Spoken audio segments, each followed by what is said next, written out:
Hi friends, இன்றைக்கி நம்ம என்ன பார்க்க போகிறோம்னா வாழைப்பூ வடை. வாழைப்பூ வடைக்கு ஃபஸ்ட்டு நம்ம வாழைப்பூவை நல்லா க்ளீன் பண்ணி வச்சுக்கணும். வாழைப்பூவில் இருக்க ஒவ்வொரு இதழையும் பிச்சு எடுத்திங்கன்னா ஒரு பூ லேயர் வரும்.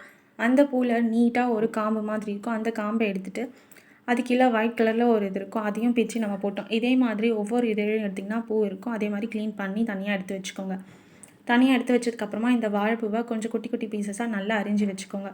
அரிஞ்சதுக்கப்புறமா நம்ம வடைக்கு தேவையான கடலப்பருப்பை நல்லா ஊற வச்சுருப்போம். அந்த கடலப்பருப்பை ஒரு மிக்ஸி ஜாரில் போட்டு நல்லா அரைக்காமல் ஒரு ஒன்றுக்கு பாதியாக நல்லா அரைச்சி வச்சுக்கோங்க. அரைச்சதுக்கப்புறமா ஒரு பாத்திரத்தில் இந்த கடலப்பருப்பு, அரைச்சி வச்சுருக்க மாவையும், அதுக்கப்புறம் வெங்காயம், பச்சை மிளகாய், கருவேப்பிலை, உப்பு, நம்ம வாழைப்பூவை ஆவி கட்டி வச்சுருப்போம். அந்த வாழைப்பூவை இதில் போட்டு நல்லா மிக்ஸ் பண்ணிவிடுங்க. நல்லா மிக்ஸ் பண்ணதுக்கப்புறமா ஒரு சைடில் கடாய் வச்சுட்டு அதில் எண்ணெய் கொஞ்சம் ஊற்றிட்டு நல்லா காய வச்சுடுங்க. எண்ணெய் காஞ்சதுக்கப்புறமா நம்ம மிக்ஸ் பண்ணி வச்சுருக்க இந்த வாழைப்பூ மாவை நல்லா தட்டி போட்டு எடுத்திங்கன்னா வடை ரெடி.